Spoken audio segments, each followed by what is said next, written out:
Assalamualaikum warahmatullahi wabarakatuh. Sahabat tani ya, Pak. Kalau masa pembunganya sudah lewat, Pak, apakah sudah boleh kita lakukan pemupukan, Pak? Apakah cara itu benar ataukah tidak efektif? Kenapa? Karena Pak, saya tahu Pak ya, harga pupuk kan mahal, Pak. Kalau kita salah gunakan, kita tidak tepat menggunakannya, bisa sia-sia dan mubazir ya, seperti itu. Oke, sahabat tani, akan kita jawab. Barangkali sahabat tani kita yang bertanya ini kemungkinan beliau terlambat memupuk ya, atau sudah terlanjur pembungaan kopinya sudah lewat. Lalu beliau mungkin berinisiatif untuk melakukan pemupukan ketika masa pembungaan sudah habis. Jadi seperti ini sahabat tani, akan saya jawab secara detail sahabat tani ya. Sahabat tani nggak perlu khawatir sahabat tani. Kenapa tidak perlu khawatir? Seperti yang saya katakan pada sahabat tani, pemupukan kopi ya sebaiknya sedikit tapi rutin ya. Sebaiknya setahun itu 3 atau 4 kali ya, daripada sahabat tani memberikan 2 kali dalam setahun. Kenapa? Banyak sekali sebabnya sahabat. Kenapa 2 kali dalam setahun itu sebenarnya kurang efektif? Di saat kita lakukan pemupukan seperti yang sudah lewat sahabat ya, ada teman kita bertanya, Pak, saya tidak tahu ternyata datang musim kemarau, tapi saya sudah terlanjur Pak nabur pupuk. Macam mana Pak ya? Bahkan sudah seminggu ini pupuknya tidak hancur, masih bulat gitu ya. Nah, itu seperti itu kan sudah terjadi masalah yang namanya penguapan sahabat. Jadi khasiat pupuknya sudah berkurang seperti itu. Makanya di waktu melakukan pemupukan itu kita wajib lihat apakah tempat kita lagi musim kemarau ataukah lagi musim hujan. Kalau musim kemarau lebih baik dikocor, kalau musim hujan lebih baik ditabur sahabat tani. Namun siapa sangka cuaca tidak ada yang tahu ya, nggak ada yang bisa prediksi cuaca karena kita manusia ya, hanya Allah yang tahu ya sahabat tani ya, seperti itu ya. Setelah di tempat sahabat tani melewati pembungaan, baik pembungaan pertama atau kedua ya, sekiranya sudah menjadi pentilan seperti ini, itu tidak perlu khawatir lagi sahabat. Seperti harga pupuk NPK Yaramila ya, Grower, Nitroposka yang saya pakai sahabat, NPK Mutiara ya, itu harganya sangat-sangat mahal memang. Kalau tidak tepat kita gunakan, kita salah cara, nah itu kita akan rugi sahabat. Kita akan rugi, ruginya pun bukan main-main sahabat ya. Ya berbeda kalau untuk sahabat tani yang menggunakan pupuk subsidi Poska, kemungkinan kalau rugi pun tidak terlalu besar. Berbeda dengan pupuk yang biasa kita pakai seperti non subsidi, itu sangat rugi kalau kita tidak tahu tata cara pakai. Nah jadi kalau sudah melewati masa pembungaan masih tidak masalah kok sahabat, tidak ada masalah sahabat. Yang penting sahabat tani perlu perhatikan itu di bagian bawah. Bagian bawah sebelum melakukan pemupukan ya, bersihkan dulu. Nah itu kalau di musim hujan, tapi kalau di musim kemarau sebaiknya jangan terlalu bersih ya. Sahabat tani jangan takut ketika sahabat tani menaburkan pupuk tabur di rumput-rumputan ini. Itu kalau rumput seperti ini tidak terlalu mengganggu tanaman kopi kita, bahkan dia itu menyerap pupuk itu hanya sedikit. Berbeda dengan rumput yang besar-besar ya, yang setinggi kopi misalnya. Nah itu yang berbahaya sahabat. Nah jadi kalau di musim kemarau tempat sahabat tani masih ada kemaraunya, sebaiknya rumput itu jangan terlalu bersih supaya terjaga kelembapan. Dan taburkan saja pupuknya sahabat. Nah jadi dalam perbatang ini sahabat, seperti selalu saya ulang-ulang pada sahabat tani, lebih baik sedikit tapi rutin. Nah jadi dalam perbatang itu boleh 2 on atau lebih gitu ya. Nah nanti dikalikan aja sekali, setahun kan 4 kali tuh. Nah jadi setiap sahabat tani taburkan itu untuk kopi-kopi yang umuran segini ya, itu cukup 2 on aja per batang sahabat. Tidak perlu setengah kilo, tidak perlu sekilo. Kenapa? Ya nanti kan banyak sekali resiko yang terjadi sahabat. Seperti tadi saya bilang, kita nggak nyangka begitu kita tabur rupa-rupanya datang kemarau. Ya udah dah termasuk rugi kan. Nah seperti itu. Namun sebenarnya sahabat tani, kalau sahabat tani bertanya, Pak emangnya yang paling efektif tuh Pak pemupukannya gimana Pak? Apakah sebelum pembungaan atau di saat pembungaan? Jawaban dari saya itu sebelum pembungaan ya, sebelum pembungaan. Jangan lupa dulu kita pruning, kita pangkas sahabat. Untuk apa kita pangkas dulu baru pupuk? Supaya pupuk yang kita kasih tidak diserap oleh tunas-tunas cacing ya, seperti ini. Tunas cacing kan, ini kan mengarah kemari sahabat. Kalau kita biarkan ini menutup yang ini nanti gagal, buahnya gagal. Nah ya kan, jadi ini untuk apa kita biarkan? Misal kita pupuk nih, kita pupuk, ini kita biarkan, kan ini kan manjang kemari. Walaupun nanti ini kemungkinan tidak terlalu mengganggu, tetapi tetap ini kan nggak ada manfaat sahabat. cabang cacing ini cabang cacing ini ada buah, tapi satu dalam satu tunas ini sahabat. Itu loh masalahnya. Maka kita upayakan dalam satu percabangan itu bisa menghasilkan banyak buah. Nah, seperti ini sahabat. Idealnya dalam satu dompolan ini ada 20 atau 28 buah, itu sudah termasuk mantap ya, sudah masuk mantap. Ini belum muncul semua sahabat, masih calon-calon. Ini dari buah dari pembungaan kedua nih. Yang pertama sudah yang seperti ini yang pertama, pembungaan dari yang pertama akan jadi buah besar lebih dulu ya.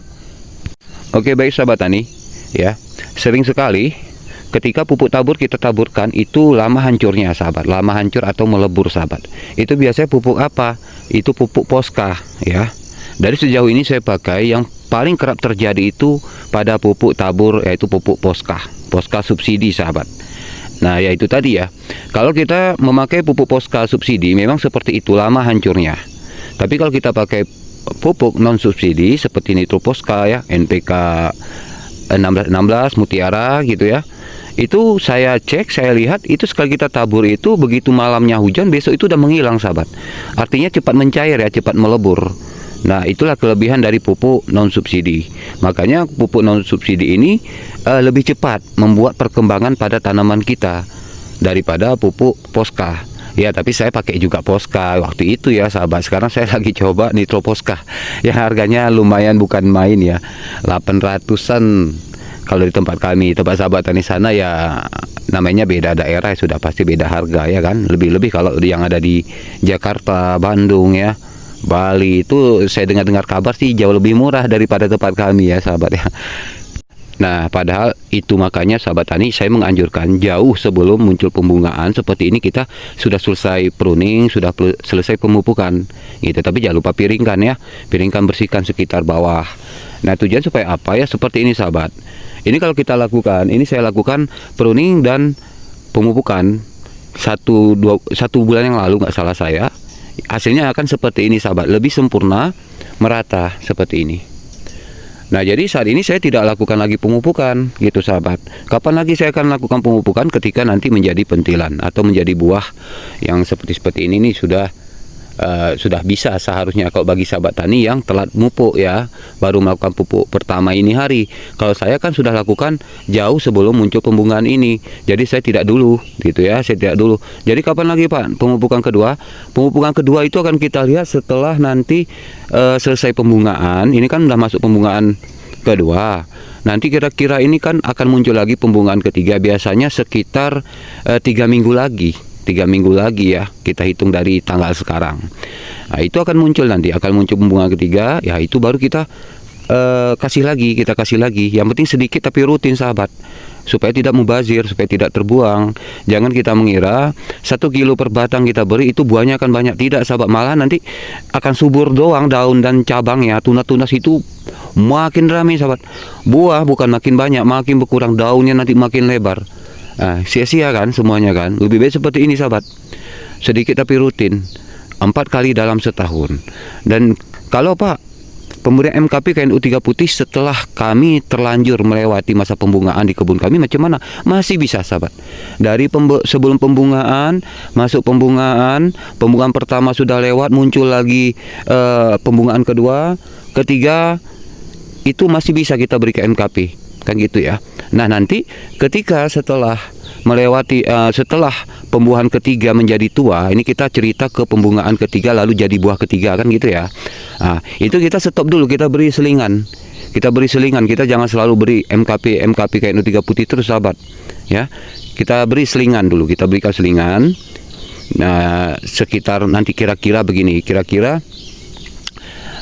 di tempat sahabat tani sudah menunjukkan buah merah-merah satu-satu. Nah baru kita mulai lagi gitu sahabat. Makanya kalau sahabat tani bertanya pada saya, agak bingung sih Pak memahaminya. Ya memang bingung, saya sendiri aja bingung sahabat. Kenapa? Akibat perubahan iklim. Perubahan iklim ini membuat kita nih bingung gitu. Nggak gampang loh menjadi petani kopi sahabat. Apalagi kalau menjadi pembicara kayak saya ini ya, bicara memang harus hati-hati, jangan sampai orang nanti salah paham, jangan sampai nanti orang gara-gara salah paham terus nanti salah praktek, udah kena saya kan. Nah seperti itu, udah nanti dibilang saya penipuan, channel tidak jelas, macam lah. Seperti itu saya takut sahabat. Lalu Pak, kalau keadaan rumputnya seperti ini Pak, apakah tidak akan mengganggu pembuahan kopi? Jawabannya tidak mengganggu sahabat, selama rumputnya itu seperti ini, tidak terlalu tinggi ya, tidak terlalu tinggi, itu tidak ada masalah sahabat. Jadi ada waktu itu komen ke saya, apa mau beri contoh apa, kebunnya sendiri aja semak berumput. Nah itu saya rasa itu kayaknya orang baru ya, orang baru. Saya rasa begini sahabat ya, saya tantang sahabat tani, ada nggak sahabat tani kita ini, subscriber kita ini, yang kebunnya tidak terlepas dari yang namanya gulma atau rumput atau semak? Coba jawab ya. Pasti tidak akan terlepas sahabat tani. Kenapa tidak akan terlepas dari yang namanya rumput dan semak? Ya itu tadi, kita kan banyak pekerjaan, banyak kesibukan, apalagi acara kesana kemari kan gitu kan. Jadi kita kan kadang-kadang tidak sempat mengurus rumput seperti itu. Sebenarnya kalau rumput seperti ini bukan masalah sebenarnya sahabat. Ya, ini bukan masalah rumput seperti ini. Setinggi ini pun dia masih tidak ada masalah sahabat. Bahkan itu tadi saya bilang sahabat, kalau di musim kemarau terlalu bersih kebun, sahabat tani lihatlah kalau rumputnya habis bersih semua, itu tanaman kopi ini menjadi kuning sahabat. Kenapa kuning? Karena tidak ada kelembapan yang tersimpan.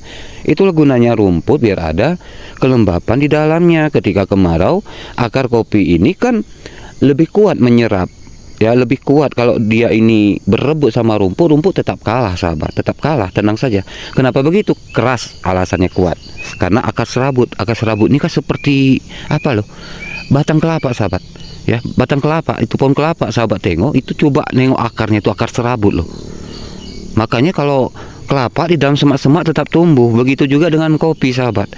Jadi kalau kebun kita terlalu bersih pun ya, tiba musim kemarau, apalagi Allahu alam, Allah yang tahu kapan kemarau datang, tiba-tiba kuning tanaman kopi kita. Karena apa? Selalu bersih.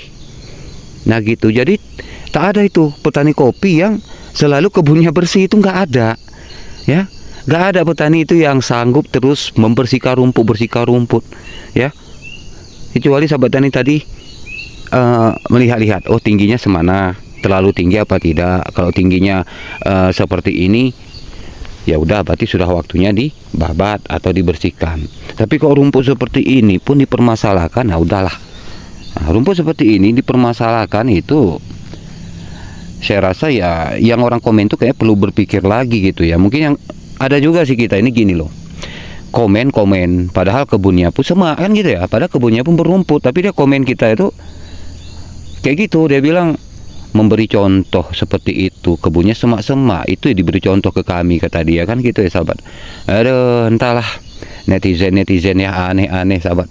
Bukan ambil yang positifnya, tetapi malah negatifnya dilihat dari kita. Oke, baik sahabat tani ya, mengenai pertanyaan tadi ya, kalau sudah melewati pembungaan, terlanjur pembungaan, atau keadaan sudah seperti ini, baru disusul pupuk tabur, boleh, tidak apa-apa ya. 2 on dalam perbatang sahabat ya, jangan lebih dari 2 on. Ingat, pupuk ini mahal. Lain kalau orang yang pakai pupuk subsidi ya, murah-murah aja. Tapi kalau Anda yang pakai NPK Grower, Mutiara, ya Ramila, itu kan sudah pasti non subsidi, sudah paham pasti harganya mahal. Jadi hati-hati dan bijaklah dalam memakai pupuk ya, karena semuanya punya aturan ya. Oke, kalau begitu sahabat tani, semoga dapat manfaatnya. Assalamualaikum warahmatullahi wabarakatuh.